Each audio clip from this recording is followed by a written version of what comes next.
You've got your hands full. Yep.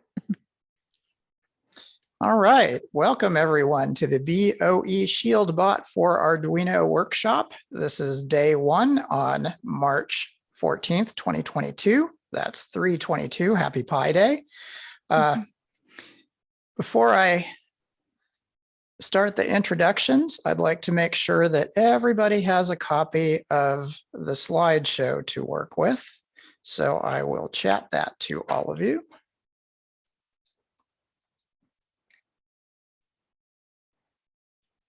There you are. So you can open that if you like. This slideshow will be your main link repository for any of the links that are shared today. And anybody who joins us after, or basically anybody who watches the YouTube recording of this after the class will be able to use this link and also follow the slides. And okay, so here we are. My name is Andy Lindsay, and I've been writing textbooks and developing curriculum and doing some electronic design for Parallax for a little over 20 years now. My educational emphasis is in electronics, but I've managed to add in lots of especially coding skills over the years. Most recently, I've been working on the Cyberbot robot, which is similar to the one that you've got. And I went ahead and added in some links to the various trainings we've done recently on the Cyberbot and also on electronics for the microbit with What's a Microcontroller. On that note, there's an upcoming Cyberbot class and an upcoming What's a Microcontroller class that both are still open for teachers. And so you can get there simply by going to our events page. I'll go ahead and paste this into the chat.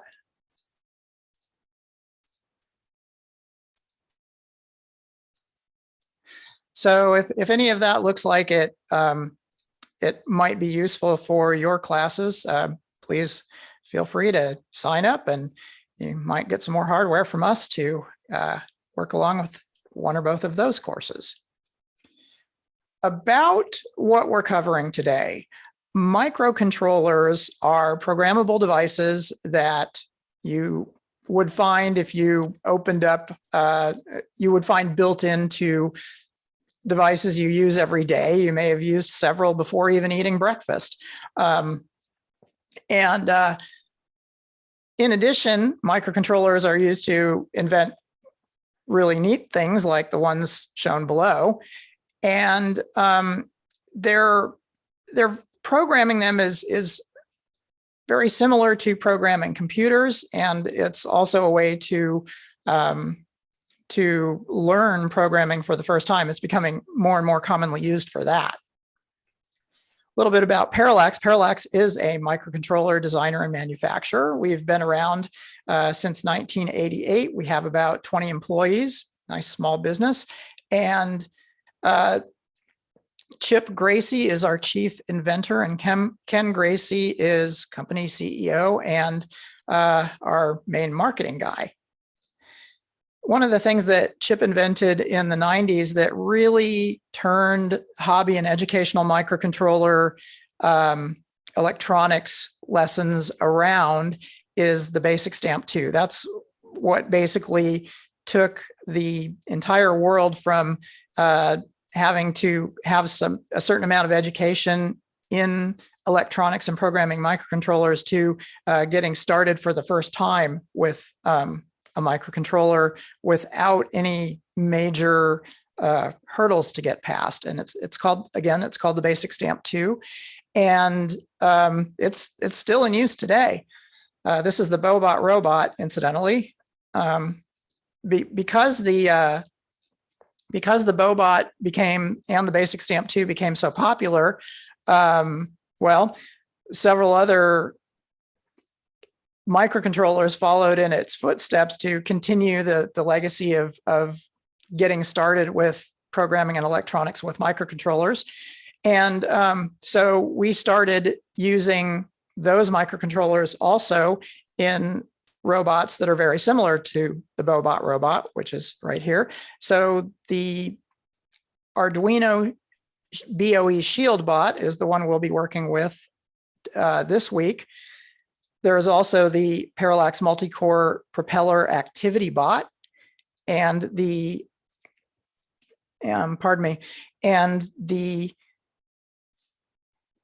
sorry, just a sec, and the microbit Cyberbot. So this is a microbit right here, and we do a lot of Python programming lessons with the microbit, and that has to do with the events coming up. Both of these are Python programming microbit events.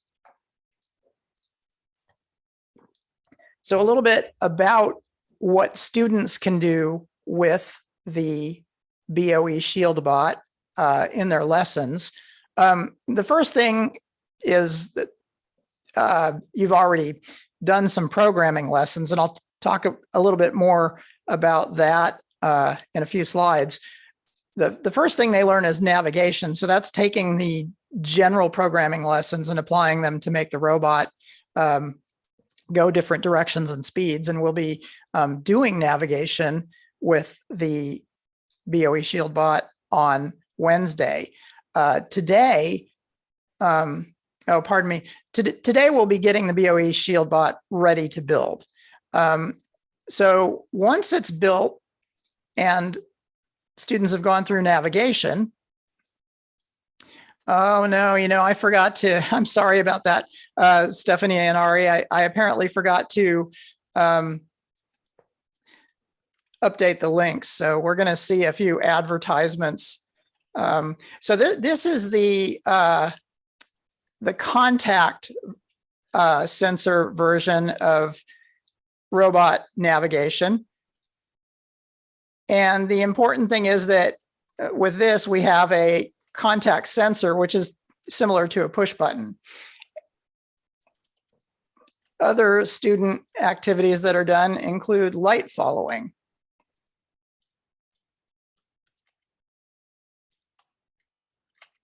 There we go. That's the way it's supposed to look. So when a flashlight is shined in front of the robot, it locks on and starts following it. The inverse of that is finding a dark cubby hole to hide in, which is something that the students can try. Infrared navigation is something else that's in the kit and textbook. These are all kit and the kit that you have, and the textbook that comes with it covers these lessons. And we'll see the different electronics, programming, physics, and other things that are introduced along the way. These all these sensors on the robot give it the opportunity to give students the opportunity to learn certain math, physics, programming, and electronics lessons. These are infrared sensors. Instead of coming into contact with the obstacle, infrared sensors make it possible for the robot to not have to come into contact with the obstacle, just detect it ahead of it before making a maneuver to avoid it. Or you can also write sketches that make one robot follow another using the infrared sensing as well.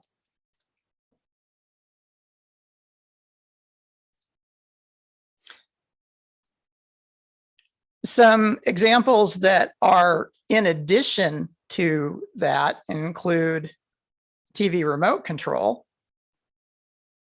And it's the same circuit as infrared detection. I'll talk more about why that's the case on Friday. There is also one of the more popular lessons that's an additional one that's not part of the kit, but you can, it's possible to purchase the ultrasonic sensor and rotating turret that you see on the robot, is the ping ultrasonic navigation activity.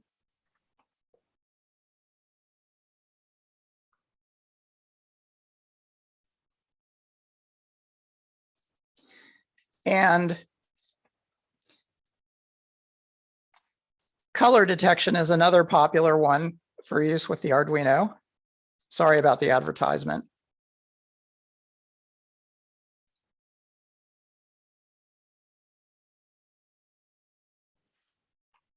So here's an example of color detection.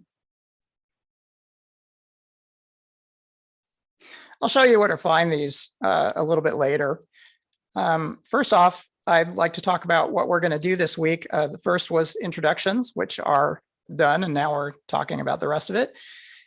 Next up, we'll do a Q&A about the homework, where there was our Arduino programming was one of the sets of lessons you went through getting ready to attend this. Then we will essentially do what's required to make sure our platform is running and the servo motors that will get built into the robot are calibrated before we put it together. And then your homework between today and Wednesday will be to assemble the robot. Now on Wednesday, we'll be playing most of the day. We'll get to do one or more circuit examples like the ones I just showed you.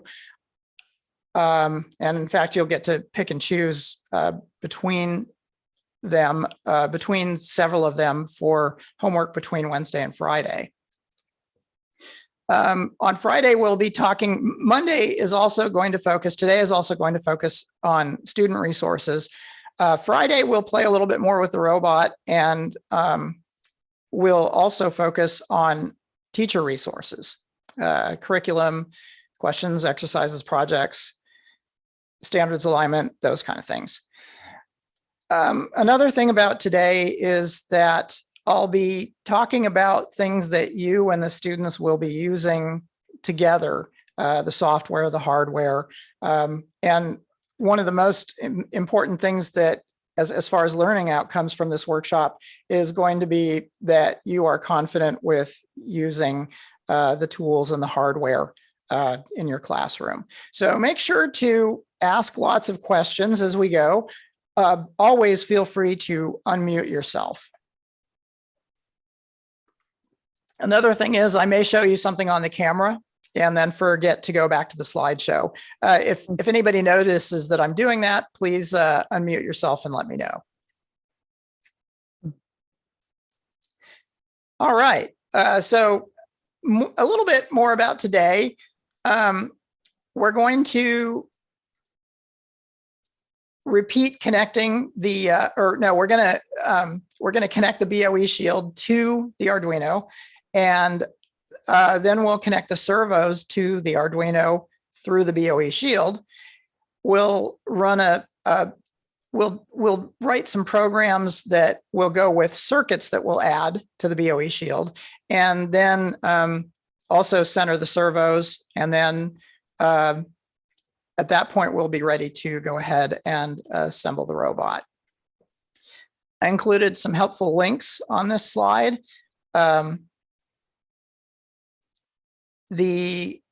see, so we have the Arduino IDE, the code bender for this class. Those are going to be useful. There's also pre-written code that we'll have you download primarily for use on Wednesday. Let me see, I'll go ahead and share that link out with you though. For those of you, I see a question about not knowing what CodeBender is. CodeBender is a alternative to the Arduino online editor that's useful for Chromebooks.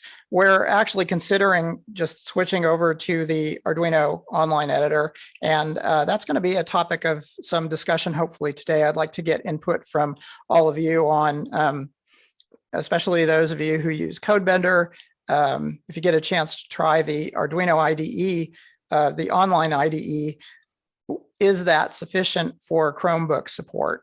It's an online tool. So the Arduino IDE that you install on, say, a Windows or a Mac is one way to do it, but there's no Arduino IDE version for the Chromebook. Initially, we offered CodeBender as an alternative option for the Chromebooks, but I'm not sure it's needed anymore because it looks like everything for teaching classes with Arduinos can be covered with the Arduino Online web editor. So we'll talk about that coming up in a few more slides. All right, so the homework that we did before getting started today was mainly, hey, let's fish the Arduino out of the kit that we sent to you, the ShieldBot robot kit, and the programming cable, and make sure that your software is installed and can be used to program the Arduino that you've got from your kit. That way we're all ready for working today on projects with hopefully a minimum of tech support. So I put in the links that we all followed in the homework down here, but additionally, I added links to the Arduino web editor. And here is, just so you have it, a link to the instructions page on installing the Arduino web editor. And then here also is a link to the editor. If you've got a different system going, I'd recommend going with it, but it's just nice to know that these are available. Again, chime in if you have any questions along the way.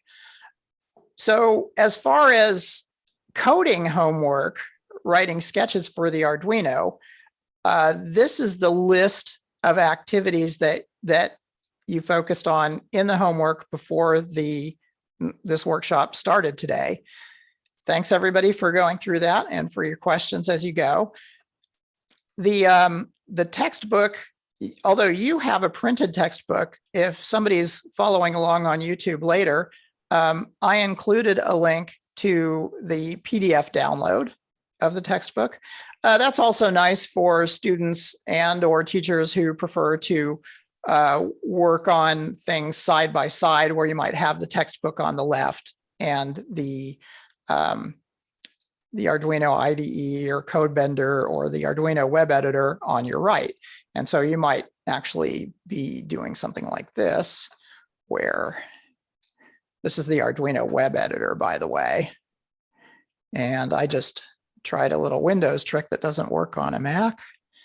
So going side by side might look something like this.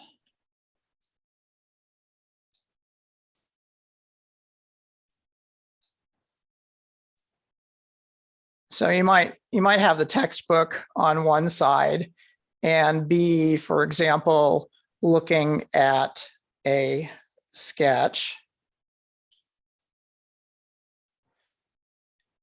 and then typing that sketch in over here. So that's a pretty common way to do things. And one way to approach that is to use the textbook and have it side by side with the online editor. Another thing you might end up doing is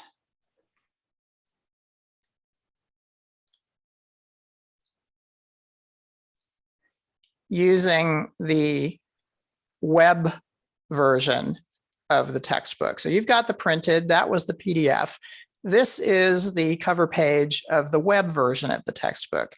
And it does not have printed pages per se, but it does allow you to navigate through the same pages that you would see in the printed and PDF textbook using essentially the page forward and page back buttons, but you can also just navigate through the contents.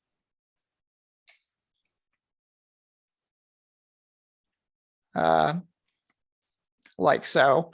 And so that's how to get around the web version of the textbook. So those are all links that you can use. I'll paste those in even to the chat.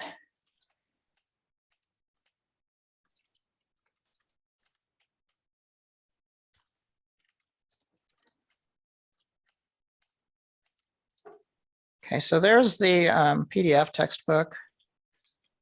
And then here comes the web textbook. Moving on. So this should look fairly familiar to you all. This was one of the early activities in the homework, and I just thought I'd talk about using the web editor.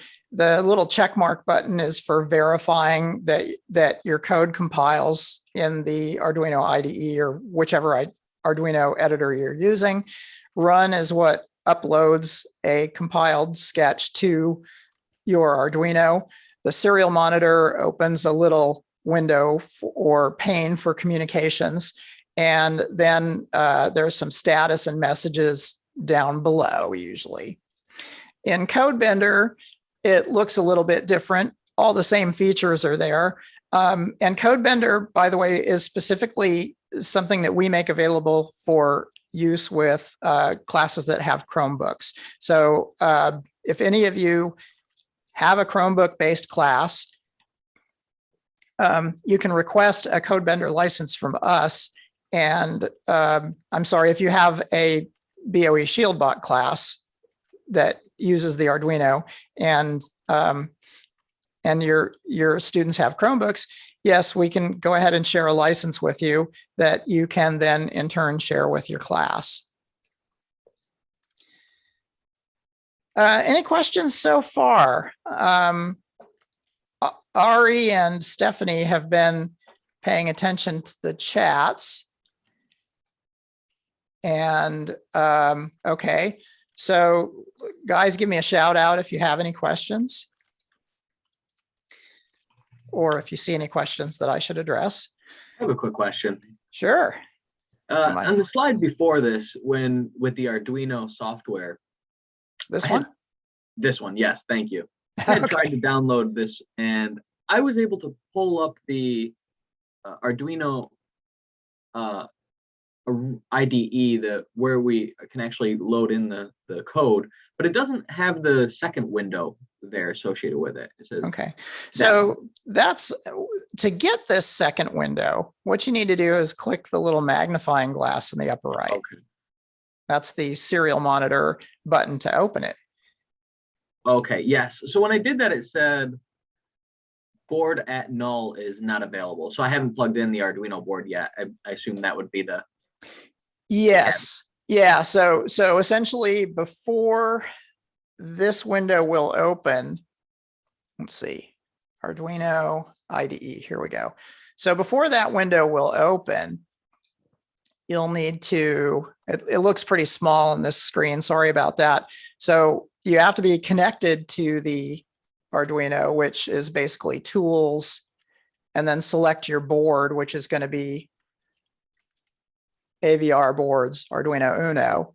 And then you'll also need to select the port where your Arduino Uno is connected to, and it'll usually identify itself. Perfect. Thank you. Thank you. You are welcome. Yeah. Now, once you've done that, then you can click the little magnifying glass and nothing happens. Okay, let's see. Why is that? Okay, tools. I might be connected to the serial port on one of the other editors, a trapping of having everything ready to demo on any given. Where's CodeBender? I figured it was just because I haven't yet plugged in the Arduino. I thought I would wait until we get to that part yet. Yeah, and that's a really good idea. I probably should not here. Okay, so here is CodeBender. Am I connected there? Huh. All right, well, what if I run this?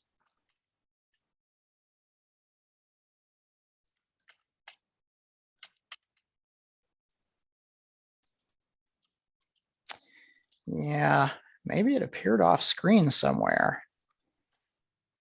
Yes.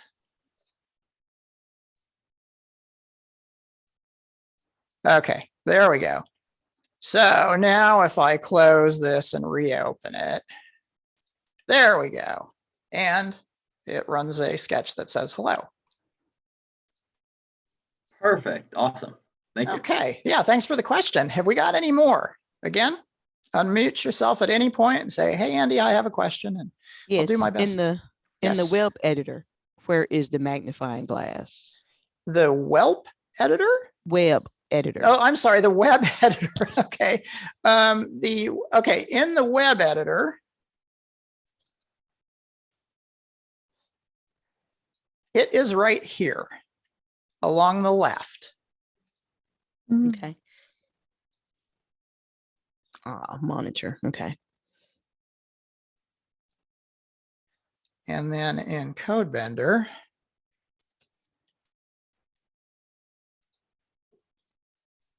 it is right here, serial monitor. And then you can connect and disconnect. So that's an extra step. The other ones, I believe, automatically connect and disconnect. This one, you always have to hit the serial monitor and then hit connect. And then before you unplug your Arduino, especially, you want to disconnect. And that is CodeBender. All right, so that's the serial monitor in all three systems. The one thing I didn't mention, but it's on page 24 of your textbook, is the Arduino Reference. It includes a web address there. And it's really important for looking up things in your code. So for example, if we go back to the textbook and we're looking and we say, what does serial print ln mean? Well, you can go here and find serial, and then you can look at your options, and there's print ln. Let's zoom a little bit on this. And it will tell you about it and even give you an example sketch and some explanations, an example sketch with explanations to try. So that's Arduino Reference. One more thing about the homework you did, they were essentially excerpts from chapter 1 in the textbook. And it's important to keep in mind here that chapter 1 essentially emphasizes the fundamentals of programming in really any language, but it's the Arduino language, which is a slightly simplified version of C++, and it is true ANSI compliant C++ under the hood. Those activities include communicate, remembering, that's store and recall, calculations, decisions, and repetitions. Those are essentially the key activities that any program does to get any given job done. There are some higher level things, sure, but the basics are all right here. And then additional programming lessons are included throughout the textbook, and the having a robotic goal for some of the other things, like instead of remembering a single value later on, we'll have to remember a list of values. That's called an array. And so there are lessons that pertain to the robot's navigation where it shows how useful arrays can be. And that's one example of many throughout the book where we pepper in computer science lessons. Today, we're going to build up our Arduino board so that we have the robot servo motors connected, the battery pack connected, and the Arduino is connected underneath this BOE shield here. And once we've done that, we're going to calibrate the servos. So these are the parts that I would like you to grab. This is page 43 in your textbook. So go ahead and open your kit and try to find all these parts. So we're going to have some about inch long by quarter-inch wide metal tubes. I'm sorry, these are 3/8 of an inch long. No, wait, these are an inch long, pardon me. There are some 3/8 inch long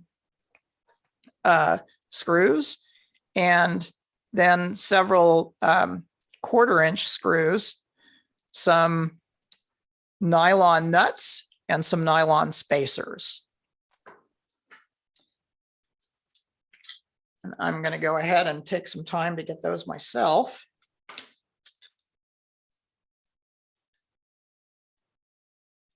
And that will give you time to get those, and then we'll make sure that everybody's got them and then move on.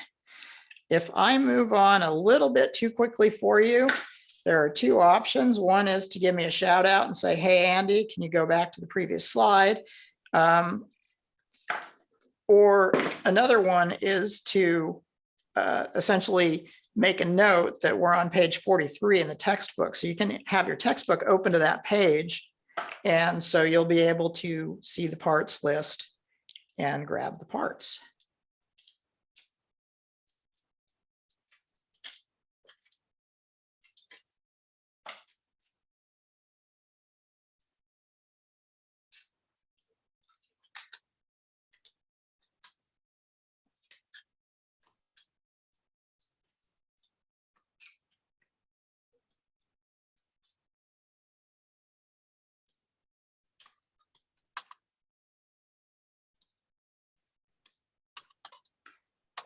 Okay, can I get some thumbs up and thumbs down on who's got everything? Okay, I've got one thumb up and some foreheads visible, so I'm going to take that to mean that you're still looking through the box, which is good because I'm still getting my parts ready as well.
All right, let's try again. How's everybody doing? Have you got all the parts? Nope, I see folks still, okay, so I see some thumbs up, but some folks still digging.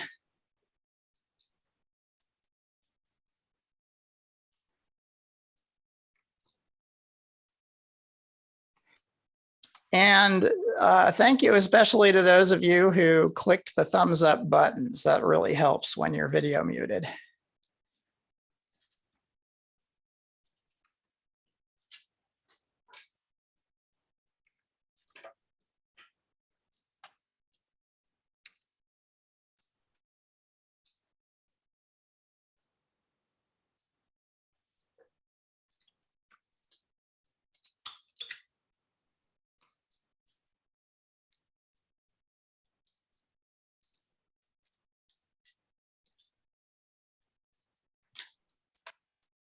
And Yes. it looks like there are 3 panhead screws in the image, but it just says 4 panhead screws. So 4 of the long inch ones. 4 of the short 1/4 inch ones. Okay. And then 3 of the longer ones. Okay, thank you. I misread that. Thanks. Yeah, no problem. And actually, you'll only end up using 2 of the longer ones because the Arduino Uno was redesigned in a way that made it difficult to use the 3rd one. Additionally, I think I'm going to go to the screen. Well, the other thing is the long screws are used to hold the Arduino into the robot shield. So you'll be plugging the Arduino into the robot shield, but I personally seldom use the screws because I'm always disconnecting the Arduino for some other project and then plugging it back into the BOE shield when I'm ready to use the robot again. So I keep them separate. And so I opt not to use the longer screws and these little nylon spacers right here. I don't use them to hold the Arduino IDE in place, but it is very helpful in classrooms where you don't want the Arduino IDE coming out, and also rough handling with the COM port when you don't have those screws in can start bending the pins that stick out of this and fit into the Arduino. All right, so now how's our ready status? Thumbs up, nods. I don't see any foreheads. All right, good. So we are ready. So now we've got all our parts. The next step is to put them together.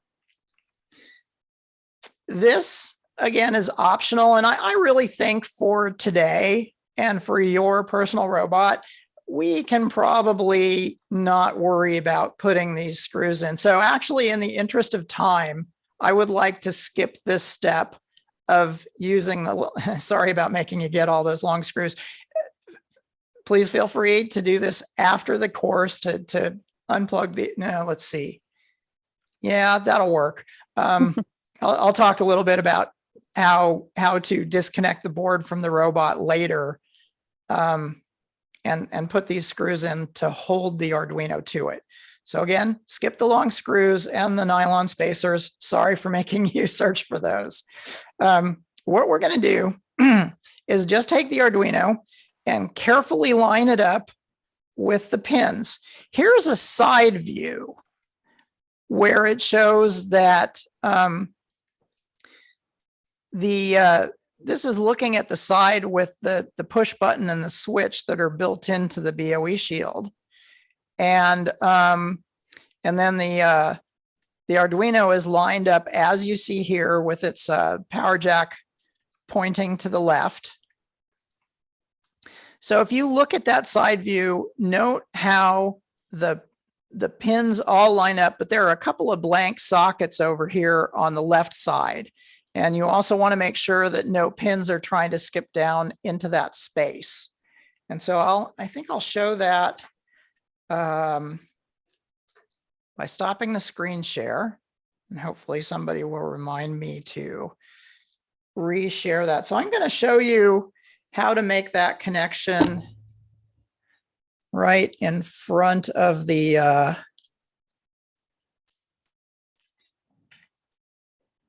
so here are the pins on the shield, and then here are the sockets on the, so we have pins on the shield. See them sticking down? And then we have sockets on the Arduino. And what we want to do is line them up so that the space in the pins lines up with the space in the sockets.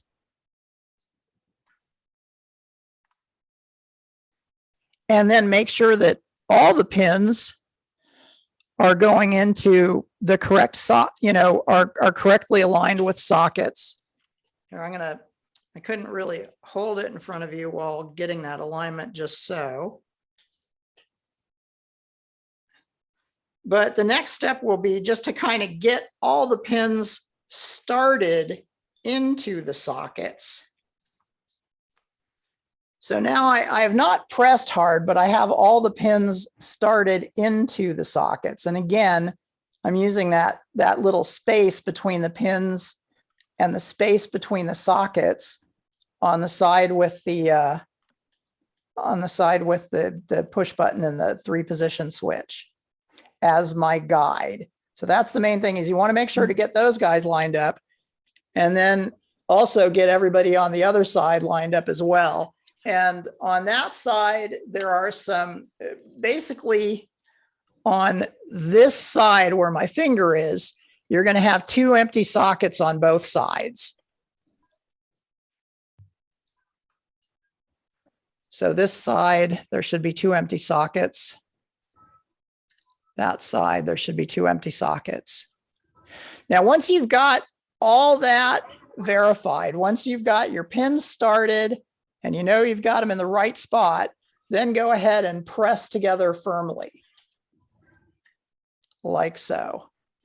And then hopefully it's visible. You can see that now there's very little of the pins showing that are sticking downward from the BOE shield because they've sunk all the way into the Arduino's sockets.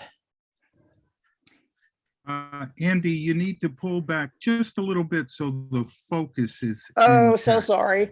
Okay, how's that? Is that Much better. okay? So again, the empty sockets, there should be 2 empty sockets toward the power jack and the USB.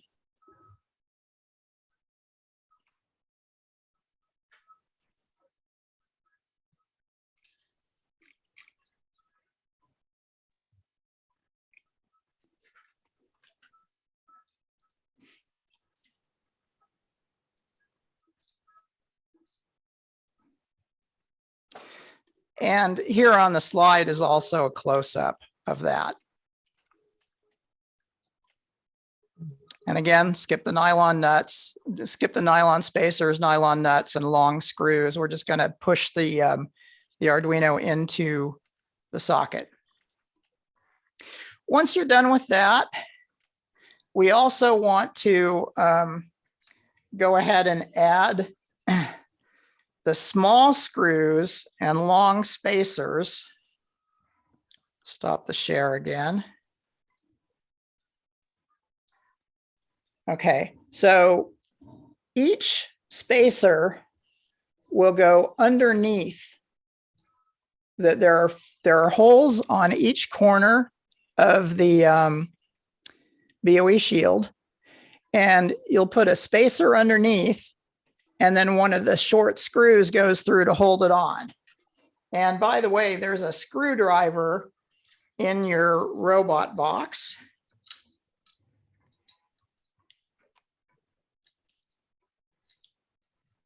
So once I've used the short screw and the long spacer, it looks like that.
Three out of four ain't bad, but essentially that's what you want it to look like.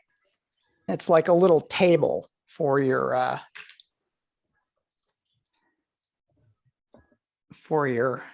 BOE shield and Arduino. Okay, let's see.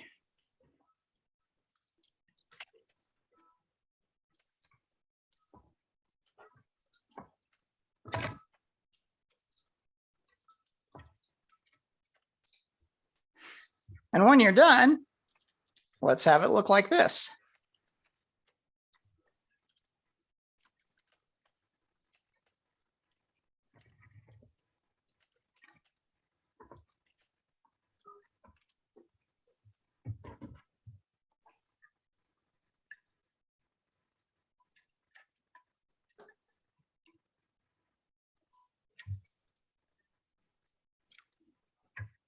I still see some of you working, so I'm going to wait just a little bit longer on that. Are these the long screws, about the inch long ones? Okay, so these are actually, there are some inch-long screws, but I had a little change of heart on that for getting us further through the workshop on day one here. So skip using the long screws. These are the short screws and then the long aluminum spacers. So you've got 1-inch aluminum spacers down below here, and then 1/4-inch screws going in on each corner and screwed into the spacer. Thank you. Certainly. And then this is the screwdriver. I don't know what color. Has anybody found the screwdriver in their kit? What color is it? Okay, it's a clear blue screwdriver, not my little silver one. Older vintage. Thank you.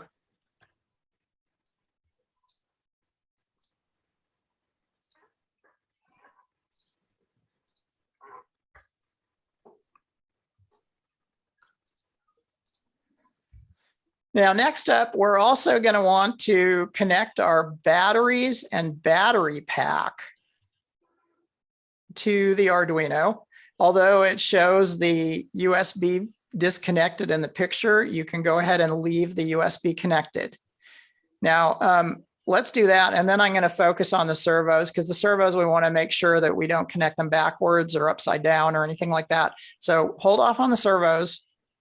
Just go ahead and connect the batteries. And can everybody see a picture right now that says this session, Arduino Shield motors, et cetera, and it's got the batteries and the motors? Good, good. Thank you for confirmation.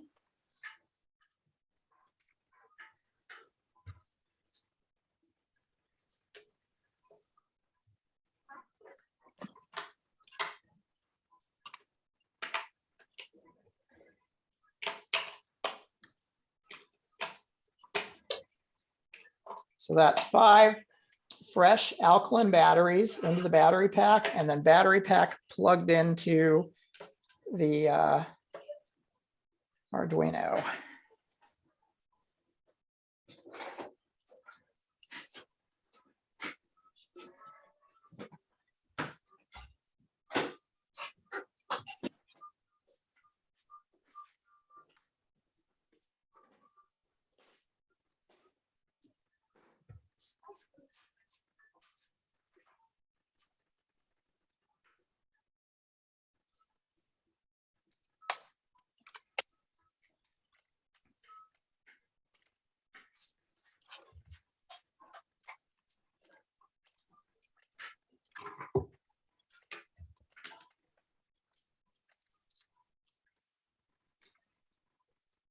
Okay, how's everybody doing? Are we with batteries?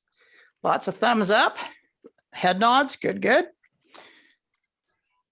Okay, so next up, I'm going to skip a few slides ahead because I want to do the servos first, and then we'll play with circuits in whatever time is left. So these are your servos. Can everybody see those okay? All right, so go ahead and fish the 2 servo motors out of your box.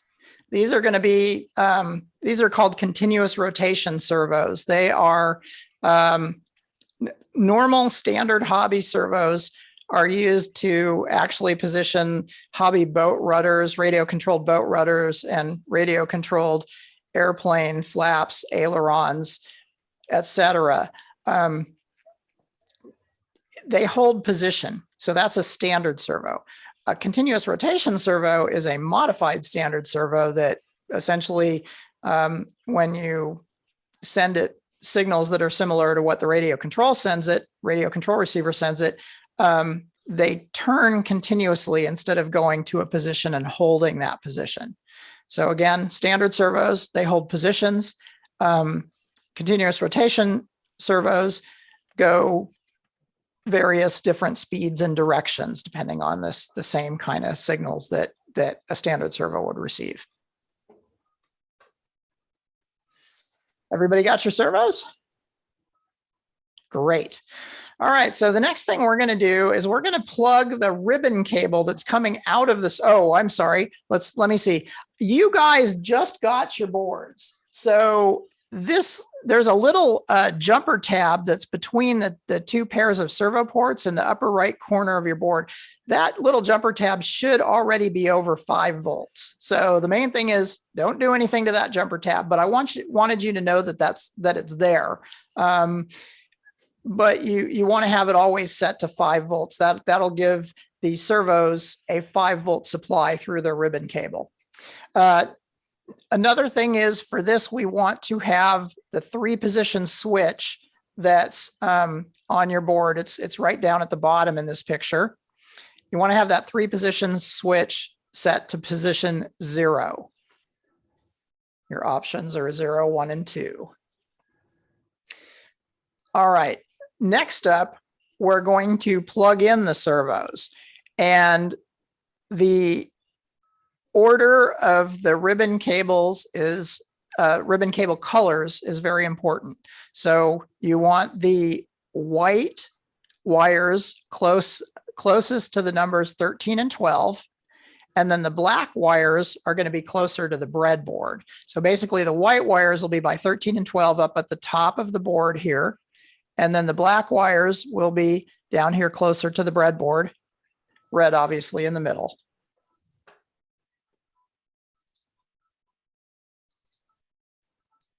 And then again, here is a close-up. Make sure to get them in the ports labeled 13 and 12. White, red, black from top to bottom. The black wire is the common ground for the system, also considered 0 volts. The red wire is where that 5 volt power is going to come through to the servos. And then the white wire is where the signal that we program the Arduino to send to the servos is going to come from the Arduino. It's digital pin 13 into this, through this wire to the servo to control its speed and direction. Likewise with 12 here.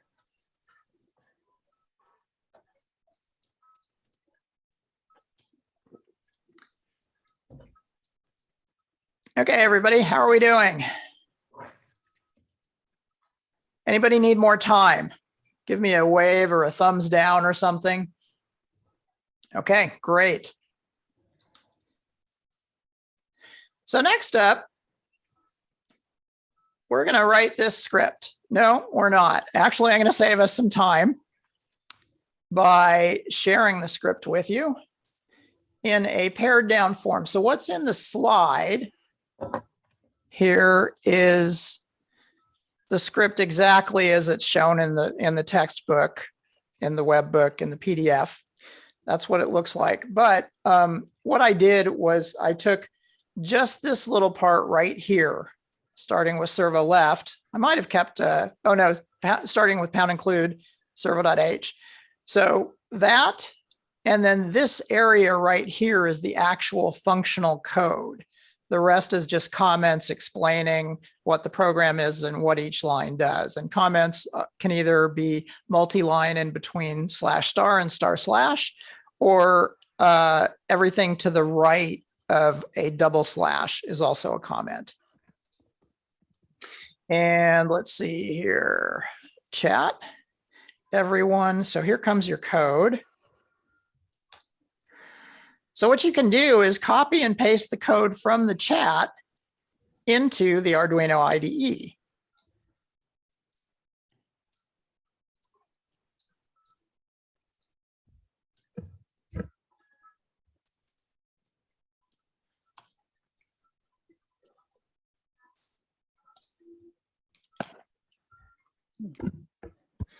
And before we run it, let's go ahead and just hit the little check mark in the upper left in the Arduino IDE.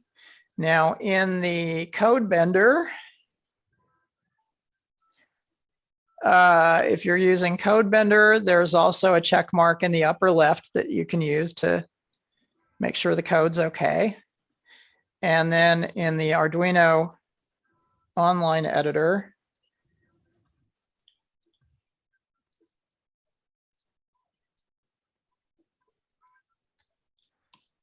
Yes, the check mark is also in the upper left.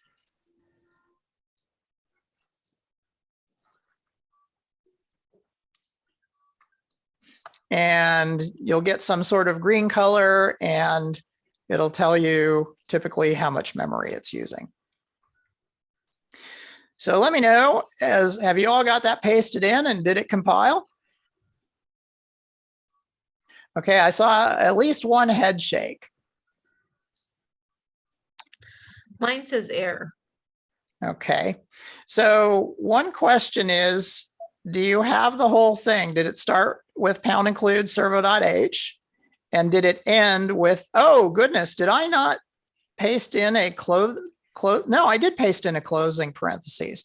So not parentheses, a closing brace. So at the top, you want it to say #include servo.h. And at the bottom, you want it to say, you want to see that closing curly brace. See if I can zoom this one in. We have a request to post again, please, from Carol. Okay, Carol, I'll post that in a second, or paste that in a second. Maybe I read that wrong. I just did. I Oh, think. thank you. Oh, thank you. Samantha, can you confirm if you move the power switch to 1? I'm not sure if that has any. For the Oh, I compilation. thought we were supposed to move it to 0. Sorry. Yes, yeah. Well, no, it's actually, it Okay. shouldn't matter. I don't think that it's going to matter at any rate. For this board, even with the power switch to 0, you should still be able to load the code into it. But the main thing is that's going to be with the arrow pointing right as opposed to the check mark. When you click the check mark, we just want to get a confirmation that that it correctly compiled. And so anybody who's having trouble, give me a shout out as to which system you want to see the compilation succeed in. Am I supposed to select board or port right now?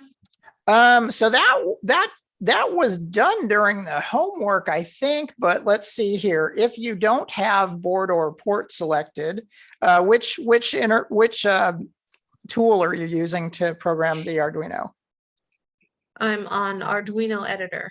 Arduino, the online or the one you install on your computer? I can't tell. It Is it says in a- create.arduino.cc and then editor and then my Gotcha. username. So that is the Arduino web editor. So that's this one Okay. right here. Okay. And so when you click the check mark, it'll tell you it's busy for a little while. And then once it's done compiling the code, you'll get something that looks like this, where there's a green success, and then it tells you some stats about the script in the message window. Pardon me, about the sketch. Okay, Do you- so do I need to click on Arduino Do, native USB port, or programming port? Let's see here. Bear with me a second. Or Arduino All right. Uno? So the one thing you definitely want to be using the Arduino Uno. So if you have anything other than Arduino Uno, hit the select other board link. See where I'm select other board? And then Mhm. we want the Arduino Uno in alphabetical order. It's a little ways down. Yeah. It's not liking it. And then It's hit giving me a OK. big X. Okay, now do you have your Arduino connected on the USB port? Mhm. Okay, let's see here. I guess the next thing to try would be to. I can share my screen if you want. Yeah, I'll unshare mine and go ahead and share your screen. Okay, I check the security to make sure I have that enabled. Yes, I do. okay.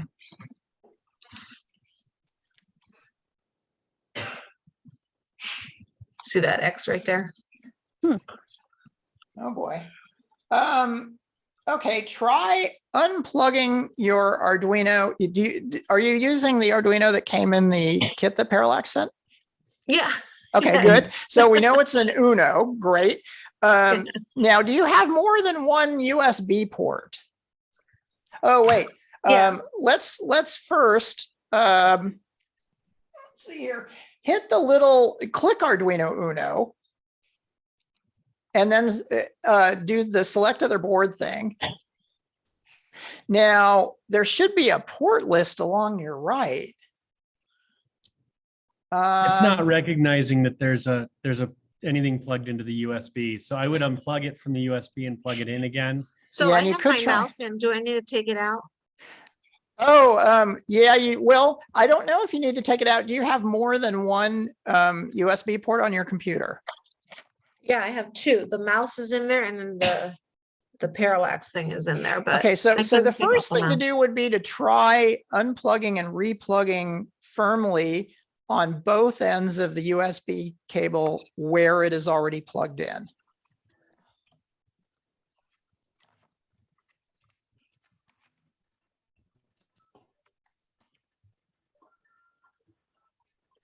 Hey, Andy. Yeah. Yeah, once that it is successfully uploaded, and when I try to is the only one servo is working in my Arduino. Okay, well, they might both be working actually. We'll get to that in a minute. Okay, sorry. That's okay. Okay, so the compile worked. Great. So we know your code's right. I would say try switching ports now. Try unplugging your mouse and plugging the Arduino Uno in. Oh, but it says it's success. Well, it's successful in compiling. It's basically telling you that there's no mistakes in the code as far as the editor is concerned, but there's still a little X where your Arduino connection is Yes. showing. Oh, hey, the Arduino create thing. I would have expected it to give you messages about that. Let's see, there may be a little piece of software you're missing. Try switching ports. Try swapping your mouse and your Arduino USB ports. And let's see here. Oh, I don't have a mouse anymore. Okay. Uh-oh, do you have a touchpad at least? Yeah, I'm Okay. good. So are Now- you sure you don't want me to click on one of these? Sorry, Okay. I switched away from your screen to try to find something. Those are, the Dewey is a different device because we Okay. sent out Unos in the kit, so that would Okay. not work. Yeah, the main thing is that there's a Arduino create. Let me give you I'm gonna There's the Uno. really quickly, let's see, code online. I'm navigating on another screen here. No, that's not going to work. How about getting started? See if I can give you the link to the create plugin. Oh, this thing right here, getting started with the web. Yeah, just a second. I'm going to paste in. Yeah, go ahead and getting started with the web editor. And then in goals, there's a link to the create plugin. Under goals. In the goals. Oh, this goals. Okay. Yeah. It's Okay. also create agent down in the hardware and software needed. There you go. It takes you to the same page. Which one do I pick?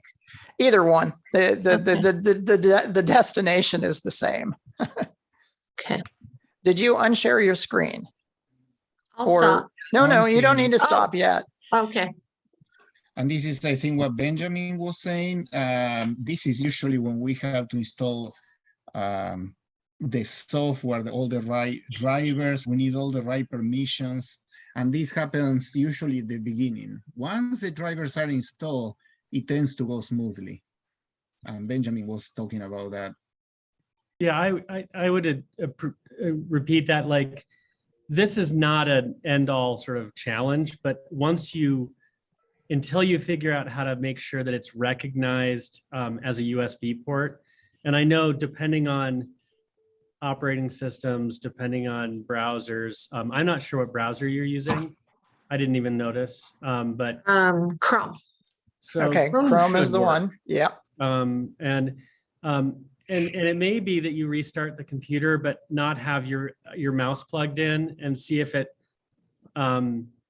there's something wrong with the way it's recognizing only a mouse now being plugged in. So it's something with the system of the computer recognizing that there's something in your USB port or not.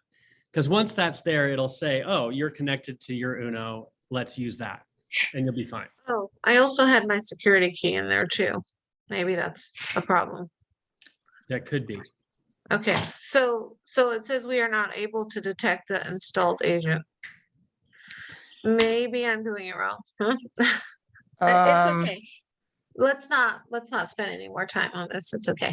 Okay, now, one thing I can do is also work with you on a follow-up Zoom meeting sometime between now and the next class to get you caught Thank you. up. Sorry, everyone. No, And really. also one more thing about this, I had some experience in some schools that they actually have images of the student computers, and we do all this setup one day, and the next day when they come into the school, nothing works again. So usually you need an admin to do this installation and make sure that they do new images of those computers, and then in the successive days, they reinstall from this new image that already knows the Arduino, and then you are good. That's a good point. Andy, there are both Cheryl and Sheila are getting different errors, and they've put that in the chat window. Cheryl's getting Okay. a function definition is not allowed here before a curly brace token, it looks like. And Sheila's getting a different one. So we could take a couple looks at those and see if that might just be a copy paste error, missing a piece. Yeah, it should be a copy paste error. Let's see, getting a message. Okay, so redefinition of void setup for Sheila. What that means, Sheila, is that you have it pasted in probably twice. I'm going to go back to an editor that has it. Okay, so this is all you want to have in your editor.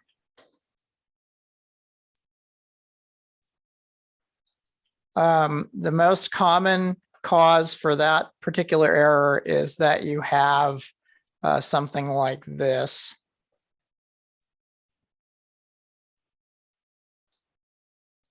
Okay, so in this case, see how I have the sketch and then another copy of the sketch, or you might have a partial copy of the sketch.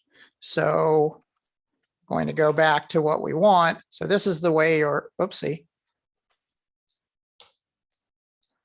So this is all we want to have. Whoops, I deleted too much. I needed to type it all in because I couldn't copy and paste. So I only have it in there once. Oh, okay. So if you typed it in because you can't copy and paste, then there's probably, do you want to share your screen? It's on two different computers. Okay. Let's see here. So basically there is a coding error. Just look for, are you missing any semicolons? Okay. Yeah. Oh, and so we'll be giving everyone access to our private educator downloads to support teaching with the ShieldBot, and that includes a zip archive of all the example code that's in the book. So teachers have the option of having students type it in, paste it out of a PDF, paste it from our online. Could that be a place Cheryl could go get it to copy and paste it off of the web version of the tutorial? Yeah, if you can quickly. Yeah. Okay, I'll find that for her. But okay, it's on the Learn page, Stephanie. It's on the cover page of the book. Okay, I just wanted to make sure everybody knows that you will have access to all of the code in the book. Yeah, actually, the code, unlike the basic stamp editor, the code is already shared for everybody. And so if you post, here, I can actually show where it is. Share. Okay. So if we go to learn.parallax.com, that's where the web version of the book is. Scroll down a little bit and you'll see Arduino and ShieldBot. Oh, yes, it is all there too. Yeah. And I so forgot I then did that. in the main lessons is where we have our web book. Mhm. And so on this page, there's download the entire Arduino ShieldBot code. Copy link address. I'll paste it in there. Oh, you already got it? Yeah, Okay. having a race. Yes, you Okay. win, Stephanie. Okay. All right. So I want to make sure that most of us have our servos calibrated before the end of the day. So again, for anybody who got stuck, let's set up a follow-up, just brief Zoom meeting. I'll give you some tech support, make sure that everything's working for you. All right, so for most of you, we haven't gotten to the point yet where we've uploaded the script. So here we are in the Arduino IDE, and actually, well, there's next to the check mark, there's a little arrow that points to the right, and that's the upload button. And so now what we want to do is click that upload button to load the sketch into the Arduino.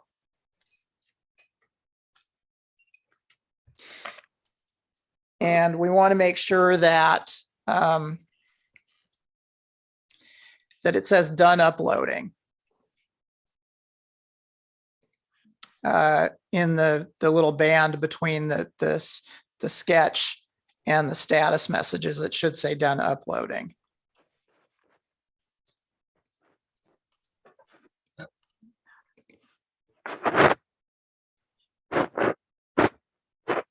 The little right arrow in the Arduino online editor is here.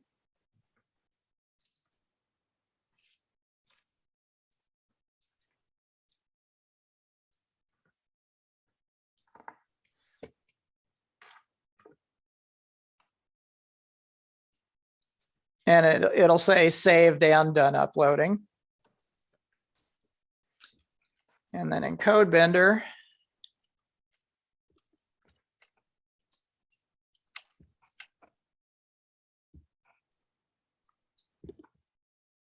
the right arrow is here also. Okay, so now that the program is running, the next thing I want you to do is go ahead and set the 3-position switch right here. Hopefully you can see that. Set it to position 2. And these little servos may start turning slowly. Actually, that's the hope.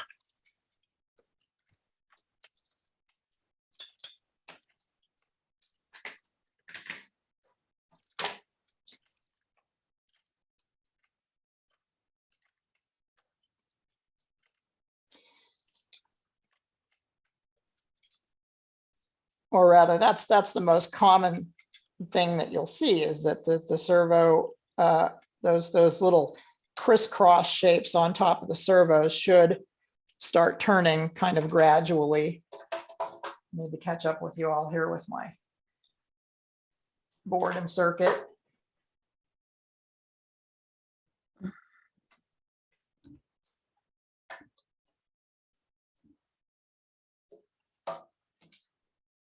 Okay, so I'm going to get mine out of calibration to show you approximately what it should look like.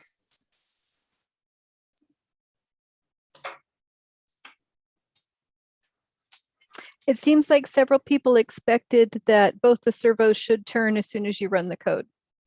Yeah, they may or may not turn slowly is typically what happens. Or one may turn while the other one does not. Yeah. So it should look something. Am I still screen shared? Nope. Okay. So the servos should be turning fairly slowly. Man. You got your hands full there. Yeah. Yeah. So hopefully that's visible that they're both slowly turning. One may or may not be turning. Or, you know, if one is not turning, that's okay. They're just going to be gradually turning. And what we're going to do is right below where the ribbon cable comes out. I think it's better if I share my screen for this part. Share screen.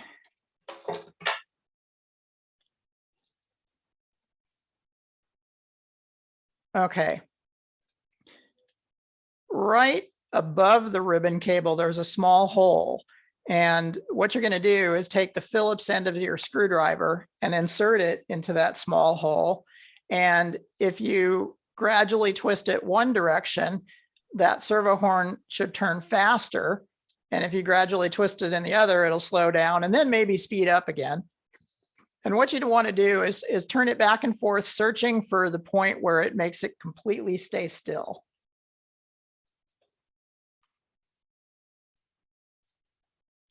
It takes a really light touch, and you may have to try a couple of times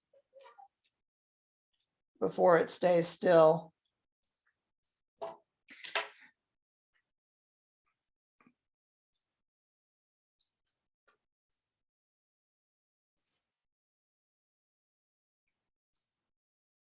I see heads down. I got one thumbs up and several heads down. Thumbs up, more thumbs, some nods. Good, good. Okay, is there anybody who does not have their servos sitting still now? Give me a thumbs down if you need a little bit more time. Okay, Bob.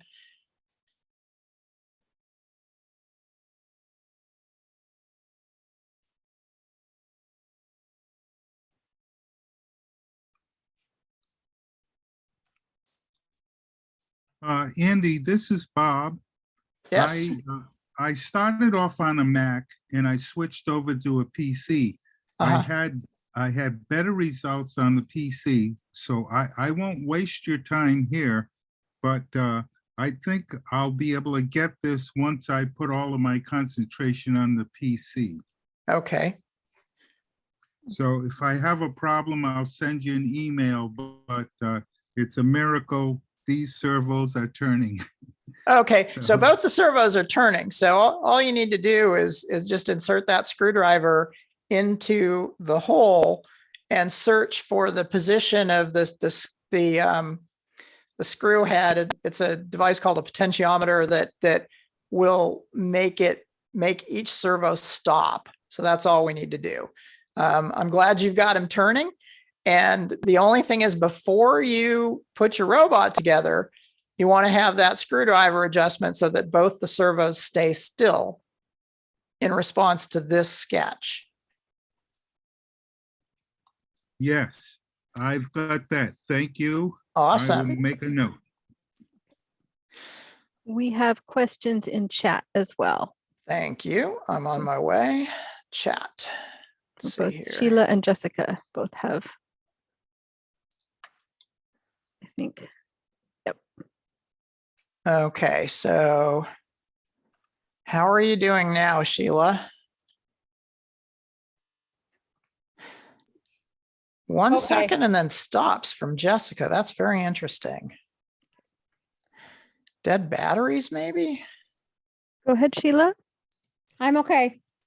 Oh, you're Okay, good you're now? good. How about you, Jessica?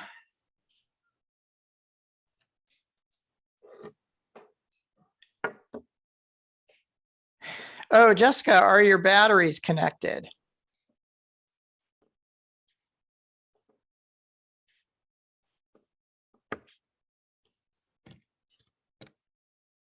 Okay, I have a message from Jessica that hers spin for 1 second and then stop. Mhm. That normally is an indicator to me of either dead batteries or no batteries not connected.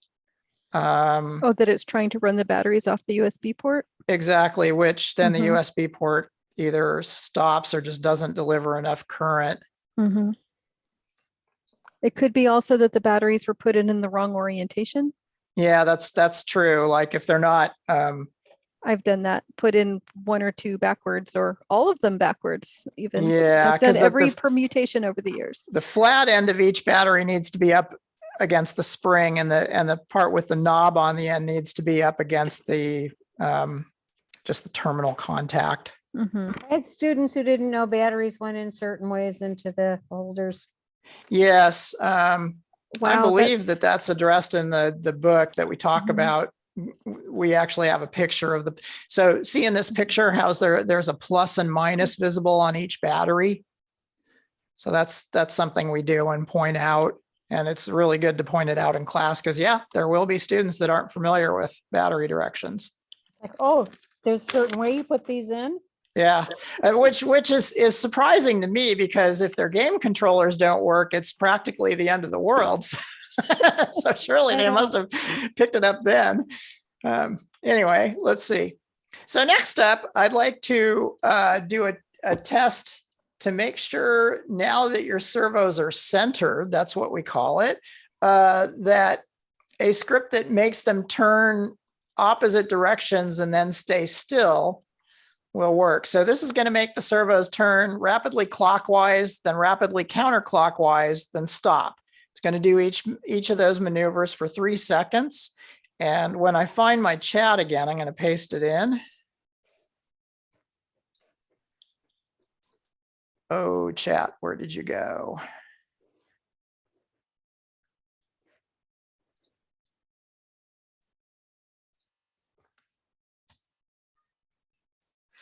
Okay, there is your next sketch.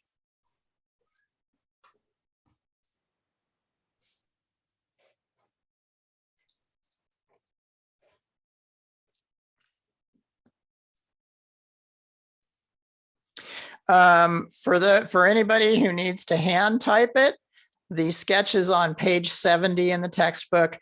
And when you're hand typing, if you're going quickly, make sure to skip the slash star and everything between it, and then the star slash. So skip that.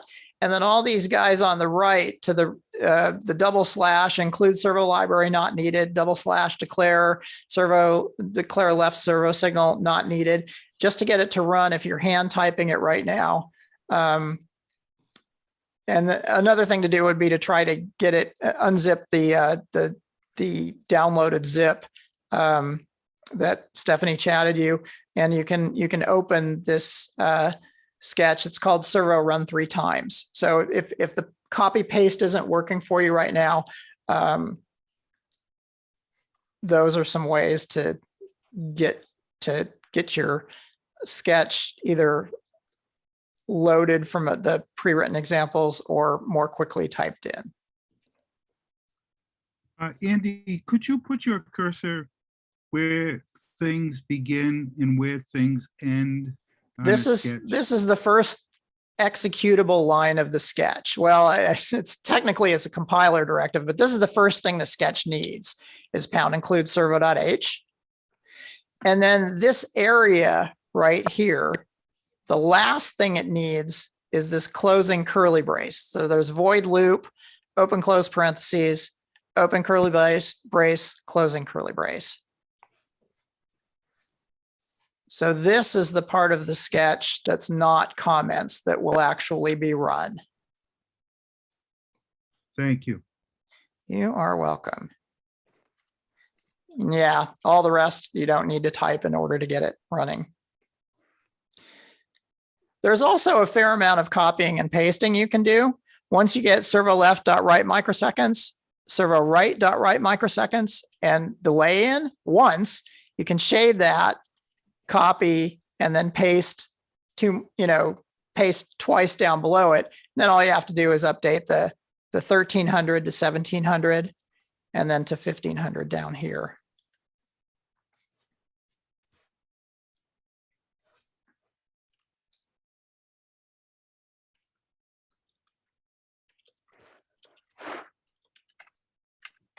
Okay, Andy, I noticed that all your values are positive values, which mean they should both be running in this, they should all run in the same directions, just with the time, a delay in between, correct?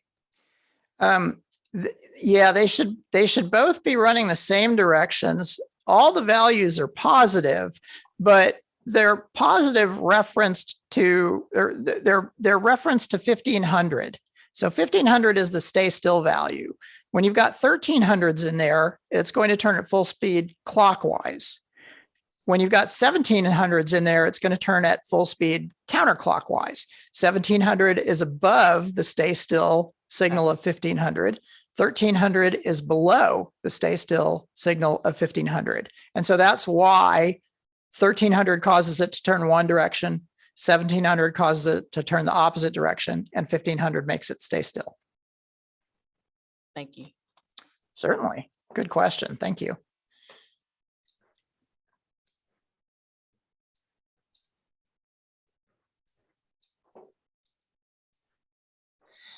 So once you get that sketch in, go ahead and click the arrow pointing right to run it. And we want to see the servos rotate clockwise, then counterclockwise, then come to a stop.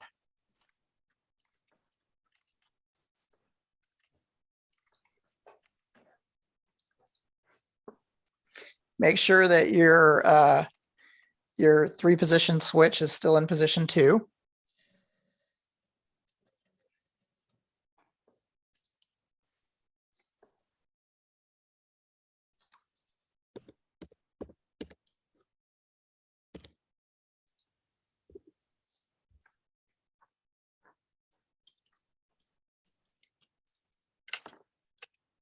And I don't have the right program in here.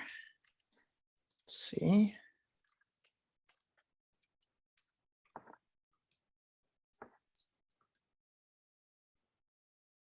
Fortunately, I can just grab it out of the chat, right? Mhm.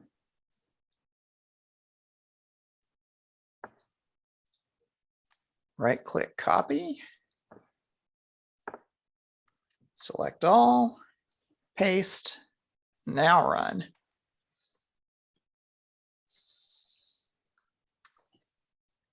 Clockwise, counterclockwise, and stop. So both servos should turn clockwise, then both servos should turn counterclockwise, then they should both stop. When this test is passed, your servos are ready to be built into your robot. So I have a comment that says that you notice some initial servo twitching. That is normal because the Arduino sends a few extra signals to P13, I believe. Let's see. Yeah, P13. Is it P13 or P12? Should be P13 if memory serves. You can hit the reset button on the board to do it again. Yeah, it's P13. So the Arduino sends some spurious signals to P13. When it's built into your robot, the wheel's going to twitch a little bit. And what we do is we usually, before restarting a program, are holding the robot up above the ground, then press the reset button to restart it. And by reset button, I mean, let's see, share screen, stop share. Okay, by reset button, I mean this little button right here next to the 3-position switch. If you press it and press and release it, you'll see the servos turning again.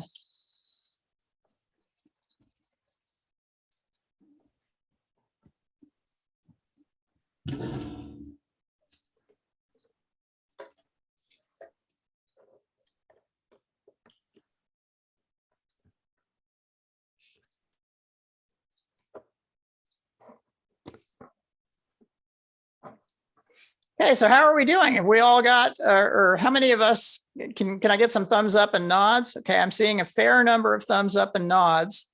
All right. Oh, looking good. Way to go, everyone. This is the last step, by the way, before before putting together your robot, which is your homework for the next session. And I'd like to talk about that for a minute.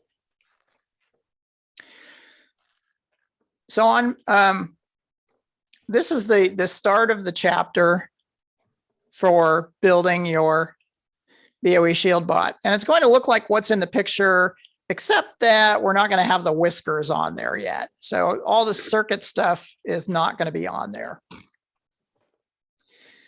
Now, in the chapter, one of the first things you're going to do is attach a couple of aluminum spacers to the chassis, and you're also going to put a little rubber ring inside this hole in the top of the chassis here.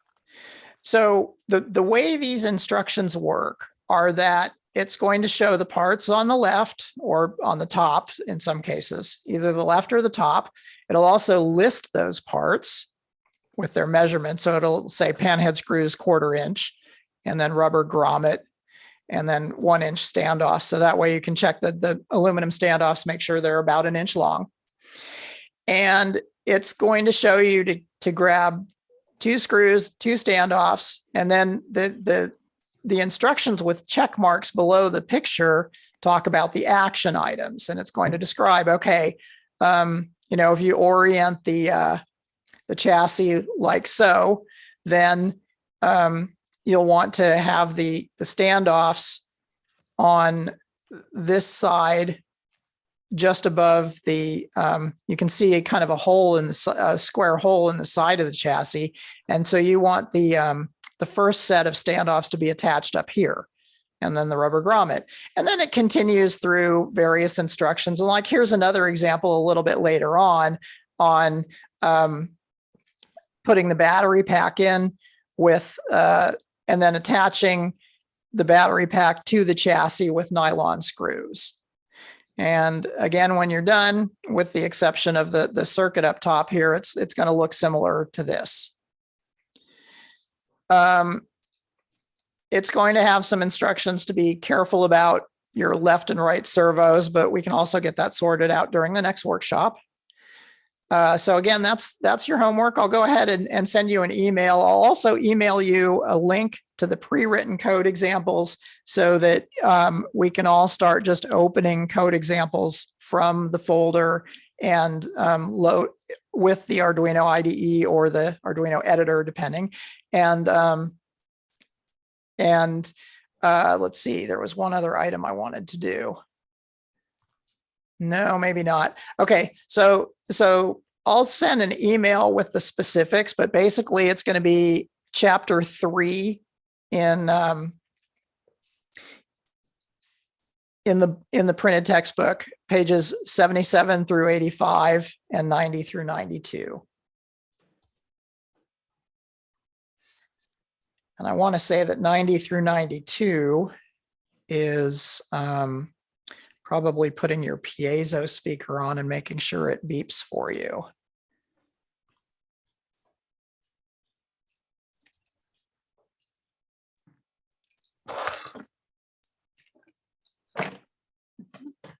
All right. Andy, would you like to stop the recording for today? Yeah, that'll be fine. And you're all welcome to stay after for any discussions or troubleshooting. Yeah, and I think it's very important to troubleshoot so people can put together the robots so we can center those servos. And sorry, Aristides. Yeah. And one last thing, everybody, make sure to unplug your battery pack from the board when you're not using it. It's very important. Unplug. So again, doesn't matter whether it's right after now or after you've put it together. When you're not using your ShieldBot, always unplug this barrel jack from the power. And then Ari, I'm sorry, I interrupted you. What were you saying again? No, that it's good that we make sure everybody has it, the editor running. They can program the Arduino and center the servos before they assemble the robot. So we can do some troubleshooting after the recording stops. Yes, and I'll also be available to do a quick Zoom meeting with you if you need to leave immediately and troubleshoot later. But otherwise, hang out with us and we'll do the troubleshooting.